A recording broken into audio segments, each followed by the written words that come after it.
పాడైన chicken, మురిగిపోయిన mutton, బూజు పట్టిన కూరలు, కస్టమర్లకు అనుమానం రాకుండా ప్రమాదకరమైన ఫుడ్ కలర్స్, పూర్తిగా రంగుమారిన నూనెలు. ఇది పశ్చిమ గోదావరి జిల్లా భీమవరంలోని DR mess and fast food లో కనిపించే దృశ్యాలు. ఈ హోటల్ పై మున్సిపల్ కమిషనర్ ఆకస్మిక తనిఖీ చేయడంతో అసలు విషయం వెలుగు చూసింది. అక్కడ ఫ్రిడ్జ్ లో దాచి ఉంచిన పదార్థాలను చూసి అధికారులంతా అవాక్కయ్యారు. ఎవరికి అనుమానం రాకుండా మేనేజ్ చేస్తూ జనం ఆరోగ్యంతో చెలగాటమాడుతున్న హోటల్ సిబ్బందిపై కమిషనర్ ఆగ్రహం వ్యక్తం చేశారు.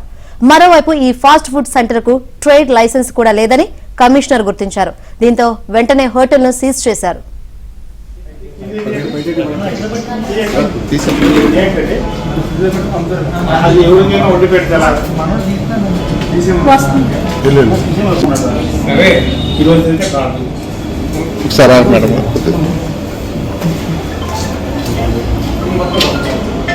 సో ట్రేడ్ లైసెన్స్ లేకుండా మీరు ఎంత స్టార్ట్ చేశారు?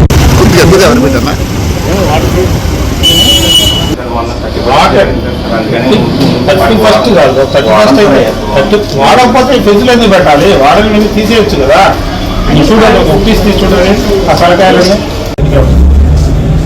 మనం ఇప్పుడు భీమవరం పట్టణంలో ఉన్నటువంటి ఇక్కడ శ్రీ సత్యసాయి కళ్యాణ మందిరం దగ్గరలో ఉన్నటువంటి డిఆర్ మెస్ అండ్ హోటల్ దగ్గరికి రావడం జరిగింది. ఇక్కడ లోపల పరిస్థితి చూస్తే చాలా దారుణంగా ఉంది. ఎందుకంటే ఇప్పటి నుంచో కుళ్ళిపోయినటువంటి చికెన్, మటన్, ఫిష్, అలాగే పచ్చళ్ళతో సహా ఆల్రెడీ వండినటువంటి కూర కూడా, మటన్ వండింది కూడా లోపల నీరు గారుతూ ఫ్రిడ్జ్ లో పెట్టడం జరిగింది.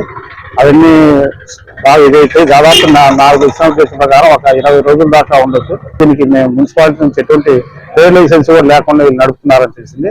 అందువల్ల వీళ్ళపైన వెంటనే చర్యలు తీసుకుంటూ ముందుగా ఫస్ట్ దీన్ని ఇమీడియట్ గా క్లోజ్ చేయడం జరిగింది.